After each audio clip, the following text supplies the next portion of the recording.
اے انسانوں تمہاری طرف سے آیا ہے، تمہارے رب کی طرف سے آیا ہے تم پر ایسی واعظ کرنے والی چیز، نصیحت کرنے والی چیز۔ آپ لوگ کتنے لکی، کبھی آپ نے سوچا ہے؟ اللہ نے آپ کو ڈائریکشن دے دیا، خوش ہونا چاہیے تم لوگوں کو، اتنا زبردست گفٹ تمہیں دے دیا گیا ہے۔ یو گائز شوڈ ریجوائس آن دس۔ ایک سلف سے پوچھا گیا کتنا قرآن پڑھو، انہوں نے کہا اتنا جتنا تم خوش رہنا چاہتے ہو۔ انہوں نے کہا آپ کہہ رہے ہیں قرآن خوشی دیتا ہے، میں تو جب قرآن سنتی ہوں مجھے تو نعوذ باللہ تکلیف ہوتی ہے۔ Quran and music can not کو exist in one heart, one of them will expel the other, یہ بات یاد رکھیں۔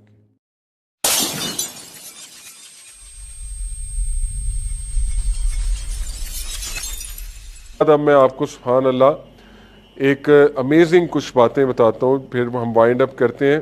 یہ آیا بہت امیزنگ ہے۔ اللہ سبحانہ تعالیٰ قرآن کے بارے میں کہتا ہے، یا ایھا الناس، اے انسانوں، قد جاءتکم موعظۃ من ربکم وشفاء لما فی الصدور وہدی ورحمۃ للمؤمنین۔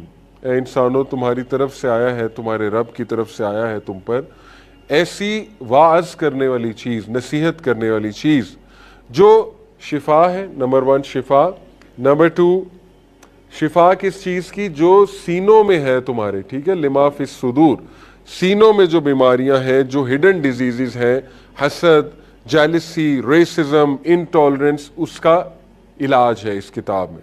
نمبر 2 وہدی، ہدایت کی کتاب۔ You need guidance, follow the Quran. آپ لوگ کتنے لکی، کبھی آپ نے سوچا ہے؟ اللہ نے آپ کو ڈائریکشن دے دیا۔ دیکھیں کتنا سمپل ہے، جو بندہ چینج ہونا چاہتا ہے نا اس کو ایک گائیڈ لائن چاہیے ہوگی۔ آپ مجھے بتائیں اگر آپ نان مسلم ہوتے اور ایتھیسٹ ہوتے اور آپ چینج ہونا چاہتے، آپ کو 10 ایکسپرٹس کے پاس جانا پڑتا، سائیکالوجسٹ کے پاس الگ کہ نا مجھے کوئی آپ روڈ میپ بنا دیں لائف میں کیسے زندگی گزاروں، ڈائٹیشین کے پاس الگ کہ نا میرا ڈائٹ پلان بنا دیں۔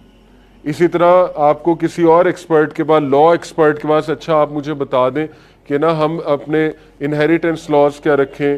آپ کو میرج ایکسپرٹ کے پاس الگ جانا پڑتا، اچھا مجھے بتا دیں میرج کیسے ہوتی ہے، ڈیورس لاز کیا ہے۔ اللہ تعالیٰ نے اتنے آسانی کر دی، یہ لوگ گائیڈ لائن۔ تو یہ وہدی، ہدایت ہے، اور ورحمہ، رحمت ہے۔ جو قرآن پڑھے گا اس کی زندگی میں رحمت آ جائے گی، اس کی زندگی میں برکت آ جائے گی، مرسی آ جائے گی اللہ سبحانہ و تعالیٰ کی طرف سے۔ اور پھر اسی لیے اللہ نے فرمایا کل بفضل اللہ وبرحمتہ فبذلک فلیفرحوا هو خیر مما یجمعون۔ اس لیے مومنین تم جو ہے اللہ کے فضل میں خوشی مناؤ، خوش ہونا چاہیے تم لوگوں کو، اتنا زبردست گفٹ تمہیں دے دیا گیا ہے۔ یو گائز شوڈ ریجوائس آن دس۔ تو یہ ہے قرآن کی وہ فیل جو آپ کو فیل کر کے قرآن پڑھنا چاہیے۔ اسی طرح امام ابن تیمیہ نے کہا کہ میں نے کوئی چیز نہیں دیکھی جو سول کو اتنا نرش کرے، مائنڈ کو اتنا نرش کرے اور باڈی کو اتنا پروٹیکٹ کرے جتنا کہ قرآن، اور جو خوشی اتنی دے، گارنٹیز ہیپینس مور دین دا قرآن۔ ایک سلف سے پوچھا گیا کتنا قرآن پڑھو، انہوں نے کہا اتنا جتنا تم خوش رہنا چاہتے ہو۔ بہت بڑی بات ہے۔ اب ایک سوال پیدا ہوتا ہے، ایک سسٹر نے بہت بہادری سے، اسی طرح میں ایک جگہ ایک کلاس کہیں دے رہا تھا، پرانی بات ہے، انہوں نے کہا کہ سر آنیسٹلی قرآن تو مجھے دکھتا ہے۔ بہت بولڈ سٹیٹمنٹ کہہ دی انہوں نے کہا آپ کہہ رہے ہیں قرآن خوشی دیتا ہے، میں تو جب قرآن سنتی ہوں مجھے تو نعوذ باللہ تکلیف ہوتی ہے۔ تو اس نے کہا مجھے تو میوزک پسند ہے، تھی بھی میوزک کی اسٹوڈنٹ، ٹھیک ہے، میوزک لرن کر رہی تھی۔ اس نے کہا ٹو بی آنیسٹ مجھے تو میوزک پسند ہے۔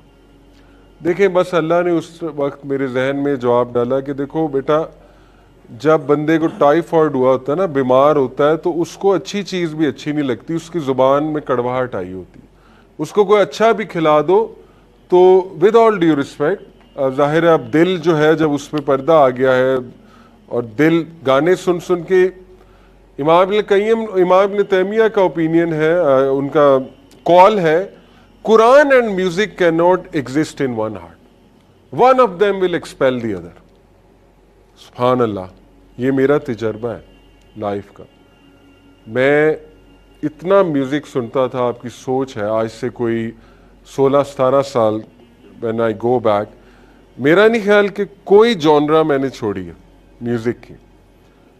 آپ مجھے ایک میوزیشین دکھا دیں جو بہت زیادہ قرآن بھی سنتا ہے اور گانے بھی گاتا ہے. کوئی ایک میوزیشین مجھے دکھا دے جو قرآن بھی بہت سنتا ہے اور گانے بھی بہت گاتا ہے. Quran and music can not کو exist in one heart. One of them will expel the other. یہ بات یاد رکھیں. تو اسی لیے اگر کسی کو قرآن لطف نہیں دے رہا اور وہ سکون نہیں دے رہا تو یہ تو اس کے لیے ایک چلو ایک طرح سے اچھی چیز بھی ہے کہ اس کو پتہ لگ گیا کہ میرے دل میں کچھ اور چیز ہے. First that thing needs to go. پھر قرآن سے وہ چیز ملے گی, وہ ہیپینس ملے گی جس کی یہاں پہ بات ہو رہی ہے. پہلے اس چیز کو ایکسپیل کرانا پڑے گا آپ کو, اور وہ جلدی سے ایکسپیل نہیں ہوگی, وہ ذرا قرآن سن کے ایکسپیل ہوگی انشاءاللہ تعالی. ٹھیک ہے, یہ اس کا آنسر ہے.